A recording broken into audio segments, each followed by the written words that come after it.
Hello दोस्तों, स्वागत है आपका ग्लोबल न्यूज चैनल में। चलिए देखते हैं दुनिया का आर्थिक चमत्कार कैसे बन गया कभी गरीब रहा चीन।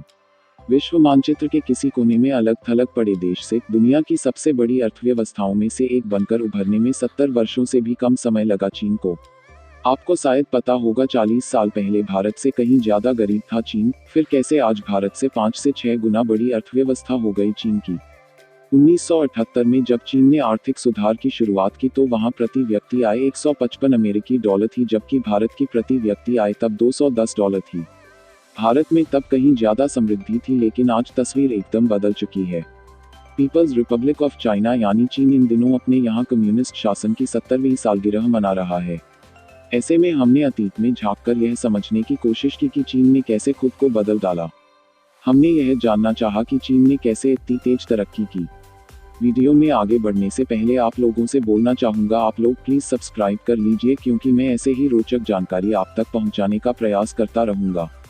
जब कम्युनिस्ट पार्टी ने चीन की सत्ता संभाली, ये एक बेहद गरीब देश था। न उसके पास कोई व्यापारिक सहयोगी था, न किसी तरह के कूटनीतिक रिश्ते। चीन पूरी तरह से खुद पर निर्भर था। बीते 40 वर्षों में चीन ने व्यापारिक रास्ते खोलने और निवेश लाने के लिए अपने बाजार की व्यवस्था में कई ऐसे सुधार किए जो ऐतिहासिक हैं। इस तरह चीन अपने करोड़ों लोगों को गरीबी के दलदल से बाहर खींच लाया। चीन में 1950 का दशक 20वीं सदी की सबसे बड़ी मानवीय त्रासदी का साक्षी बना। माओ त्से-तुंग ने आनन फानन में चीन की कृषि आधारित अर्थव्यवस्था के औद्योगिकरण की कोशिश की, लेकिन यह प्रयोग पूरी तरह असफल रहा। हालात तब और खराब हो गए जब 1958 से 1962 के बीच अकाल ने 10वां खसे 40 लाख लोगों की जानें ले ली। माओ के रहते चीन में आए अकाल में बड़ी संख्या में लोगों की मौत हुई थी। चीन की महान सर्वहार क्रांति। आप ये भी सोचते होंगे कि चीन के लोग सब कुछ क्यों खाते हैं।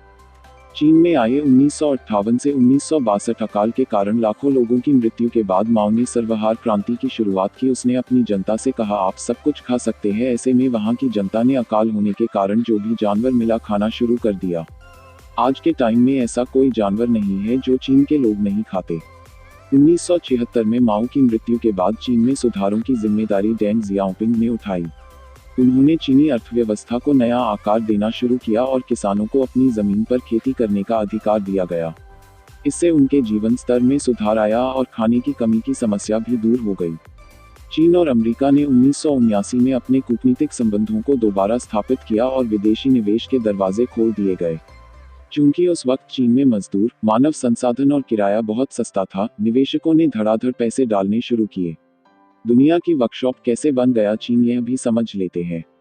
स्टैंडर्ड चार्टर्ड बैंक के global chief economist David man कहते हैं, 1970 के आखिर से लेकर अब तक हमने चीन में जो कुछ देखा है वो किसी भी अर्थव्यवस्था के इतिहास का सबसे प्रभावशाली चमत्कार है।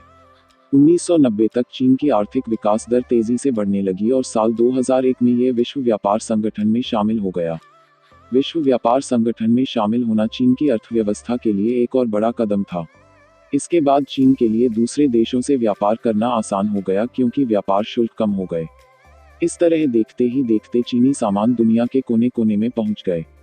लंदन स्कूल ऑफ इकोनॉमिक्स के आंकड़ों के अनुसार साल 1978 में चीन का निर्यात सिर्फ $10 बिलियन था। 1985 में यह 35 बिलियन हुआ और अगले 2 दशकों के भीतर यह $4.3 ट्रिलियन तक पहुंच गया। इसी के साथ चीन व्यापार करने वाला दुनिया का सबसे बड़ा देश बन गया। इस तरक्की से गरीबी तो कम हुई, लेकिन असमानता भी बढ़ी।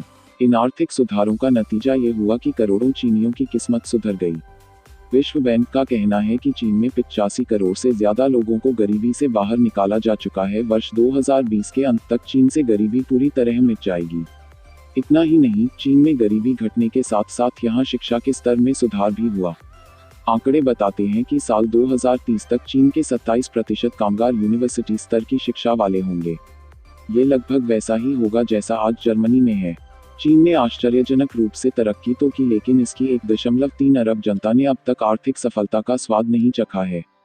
चीन में बेहद धनी और मध्यम वर्गीय लोगों की संख्या तो बढ़ रही है, लेकिन उनके साथ ही गांवों में रहने वाले गरीबों की संख्या भी बढ़ रही है। इसके साथ ही कम प्रशिक्षित और उम्रदराज होते कामगारों की संख्या भी बढ़ रही है। ऐसा नहीं है कि चीन की अर्थव्यवस्था पूरी तरह से उन्नत है। इसके अलग अलग इलाकों में बड़ी असमानता है। विश्व बैंक का कहना है कि चीन में प्रति व्यक्ति आय आज भी एक विकासशील देश जैसी ही है और ये विकसित देशों की औसत प्रति व्यक्ति आय के मुकाबले एक चौथाई से भी कम है। डेवलपमेंट बैंक ऑफ सिंगापुर के आंकड़ों के अनुसार चीन में औसत वार्षिक आय लगभग $10,000 है, जबकि अमेरिका में वार्षिक आय $62,000 है। यानी यहाँ भी अच्छा खासा फर्क है। अब चीन तेज आर्थिक विकास दर से धीमी आर्थिक विकास के समय में जा पहुंचा है। पिछले कुछ वर्षों में इसने निर्यात पर निर्भरता कम करने की कोशिश की है और उपभोक्ता आधारित प्रगति के रास्ते पर बढ़ने का प्रयास किया है। पिछले कुछ वक्त में चीनी उत्पादों की मांग में अपेक्षाकृत कमी आई है और अमेरिका से लंबे समय से चले आ रहे ट्रेड वॉर ने इसके सामने नई चुनौतियां खड़ी की हैं। वन चाइल्ड पॉलिसी का असर अब चीन में दिखने लगा है। बूढ़े होते लोगों की बढ़ती आबादी ने चीन की अर्थव्यवस्था को प्रभावित किया है। हालांकि आज 5% आर्थिक विकास दर के बावजूद चीन दुनिया की अर्थव्यवस्था का शक्तिशाली इंजन है। इस गति के साथ भी चीन वैश्विक आर्थिक विकास का 35% हिस्सा है, जो किसी देश के तौर पर सबसे बड़ा अकेला कंट्रीब्यूटर है। आज चीन ने अपने को इस मुकाम में पहुंचा दिया है कि दुनिया की अर्थव्यवस्था के लिए चीन की आर्थिक तरक्की अमेरिका की आर्थिक तरक्की के मुकाबले 3 गुना ज्यादा महत्वपूर्ण है। चीन वैश्विक आर्थिक विकास के लिए नए रास्ते भी तैयार कर रहा है। चीन की अगली तैयारी बेल्ट एंड रोड इनिशिएटिव परियोजना में उसके भारी निवेश के रूप में देखी जा सकती है। कथित नए सिल्क रूट के जरिए चीन दुनिया की लगभग आधी आबादी और वैश्विक जीडीपी के 25% जीडीपी को साधने की कोशिश कर रहा है।